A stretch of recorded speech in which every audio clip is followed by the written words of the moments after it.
Welcome to NS news. నేను సుమా. ముందుగా బులెటిన్లో హెడ్లైన్స్. దేశంలో ఇండియా కూటమిదే అధికారమని, ఈ కూటమి అధికారంలోకి వస్తేనే మహిళా సోదరీమణులకు నిజమైన న్యాయం జరుగుతుందని, ప్రతి కుటుంబం ఆర్థికంగా ఉన్నత స్థితిలో ఉండాలంటే దాని వెనుక మహిళల కృషి ఎంతో ఉంటుందని, కాంగ్రెస్ ప్రభుత్వం ఇండియా కూటమి అధికారంలోకి వచ్చిన వెంటనే మహిళామణుల కోసం ప్రత్యేక పథకాలను తీసుకువచ్చి ఆదుకోవడం జరుగుతుందని మల్కాజ్గిరి పార్లమెంట్ నియోజకవర్గ కాంగ్రెస్ పార్టీ అభ్యర్థి శ్రీమతి పట్నం సునీత మహేందర్ రెడ్డి గారిని భారీ మెజారిటీతో గెలిపించుకోవాలని కోరారు.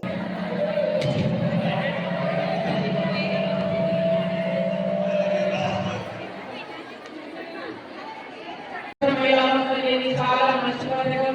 చాలా మంది మహిళలు రాష్ట్రాల బయటికి వెళ్ళక ఇన్ని రోజులు ఇంటి పట్టే ఉన్నారు. ఇంటికి పట్టణం పనిచేస్తూ ఎప్పుడు 24 hours ఇంట్లోనే ఉంటుండే.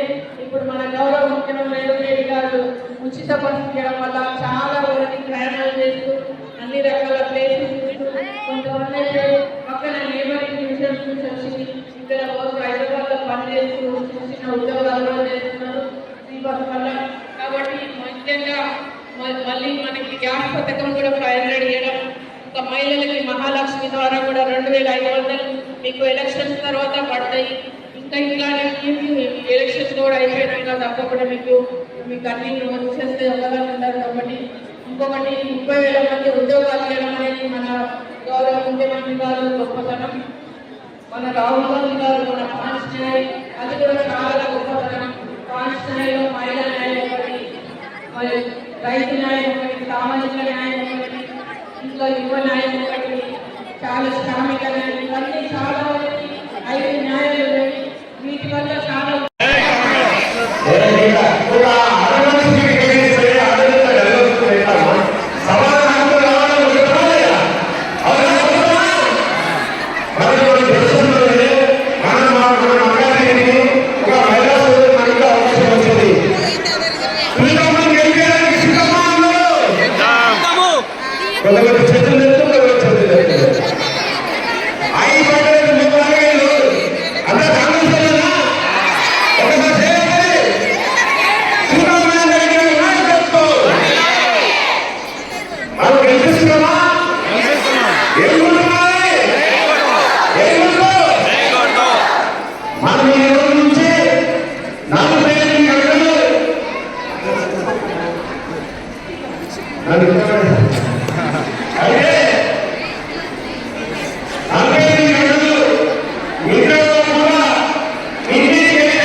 చెప్పాలి.